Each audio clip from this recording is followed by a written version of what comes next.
એમ ધમકી ના લ્યો, જો મારા વોટ ના નીકળ્યા તો હું તમારી ડેરી ના બંધ કરી નાખીશ. અને નવા 5 જણને કીધું હતું કે વોટ અપાવજો, તમને નવી ડેરી આલીશ. નરસિંહભાઈ, જેને 5 જણાના ગામમાં કીધું હતું ડેરી આલીશ, આજે ગોતે છે જે વચમાં જોમીન રહ્યા હતા ને એ પકડવા નથી હાલતા.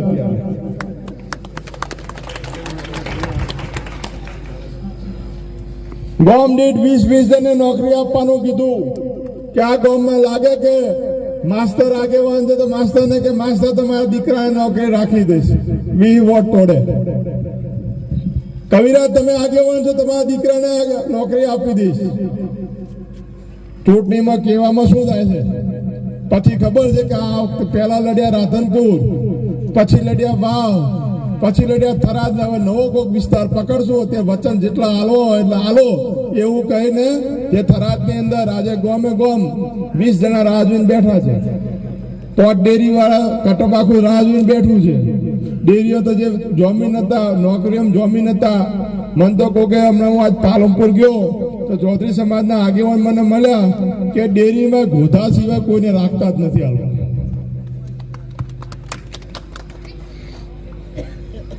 ચૌધરી સમાજ, આ ચૂંટણી કોઈ ચૌધરી સમાજ, ઠાકોર સમાજ કે ઇતર સમાજની નથી. આ ચૂંટણી બનાસકાંઠાની આઝાદી માટે છે. આ ચૂંટણી બનાસકાંઠાની આઝાદી કોઈ સમાજથી નથી. આ ચૂંટણી એક વ્યક્તિથી આઝાદી મેળવવા માટે બનાસકાંઠાએ લડવાનું છે. આપણે રાજકારણમાં ભાજપમાં કેટલાય ટિકિટો માંગતા હતા, કોઈ ભાજપના કાર્યકર્તાને આપ્યો તો વાંધો નહીં. અને ગલબાબાને શ્રદ્ધાંજલિ આપવાની વાત હોય તો આપવી તો તમે બનાસ બેંકના ડિરેક્ટર બનાવવા. તમને દીકરો વર્ષો સુધી બનાસ ડેરીમાં નોકરી કરી. કદી મેનેજરે જે રિટાયર થયા કદાચ બન્યા બરોબર ને, કે મેનેજરે નતા બન્યા. બનાસ ડેરીના ચેરમેન બનાવો, કોણ ના પણ અમે બધા રાજી, અમે અભિનંદન આપશું કોંગ્રેસના શું. પણ ના, ચૂંટણી આવી એટલે ગરબાબાએ યાદ આવ્યા. ચૂંટણી આવી તો 18 આલમ યાદ આવ્યું. આ મારે 2022 ની ચૂંટણીમાં મારાના ઠાકરસિંહભાઈ જે વીતી હતી ને એટલું યાદ કરીને વોટ કરશો તો તમારો હાથ કમળ ઉપર નહીં જાય. ને જયારે જયારે અમારે તકલીફ આવી હતા જ્ઞાનીબેન અમારી ઢાલ બનીને ઉભા રહ્યા. એટલે મહેરબાની કરી આ વખતે પક્ષાપક્ષીથી ઉપર ઉઠીને એક વખત બનાસકાંઠાની બધી સમાજો માટે કરીને, બધી સમાજના ભવિષ્ય માટે કરીને જ્ઞાનીબેનને જીતાડો. એટલું તમને બધા અમે ખાતરી આપવા માટે આવ્યા છે. તમારા સારા ભલા પ્રસંગની અંદર બેનને જયારે અહીંયા હશે હાજરી આપશે, થશે તો 2 ભાઈઓને ભેગા બેસવાનું કરશે, કોઈને વઢાડવાનું કામ નહીં કરે. ચૂંટણીના લાભ માટે કોઈ સમાજને અમે નહીં લાવે એટલી તમને ખાતરી આપું.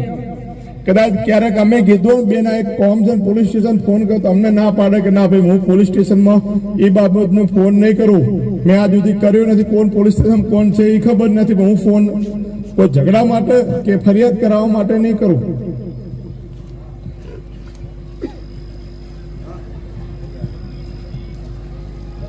એટલે ભૂલ્યા વગર 7મી તારીખે અને આ ગામની અંદર દરેક સમાજને વિનંતી. આમ તો આની પહેલા ચેહર માતા બંને મંદિરે દર્શન કરીને ગયા હતા. આપ સૌના ત્યારે આશીર્વાદ લઈને ગયા હતા.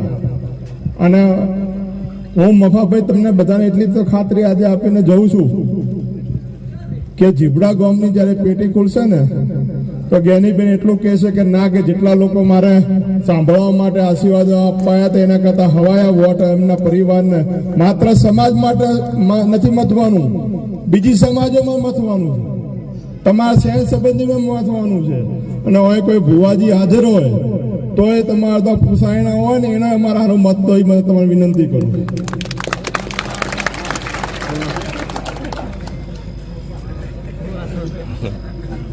તમારે બાધા આપેલી હોય એનો કેદો આનો કે આના જ્ઞાનીબેનને એક વખત વોટ આપણે લોકસભામાં હાલવાનો.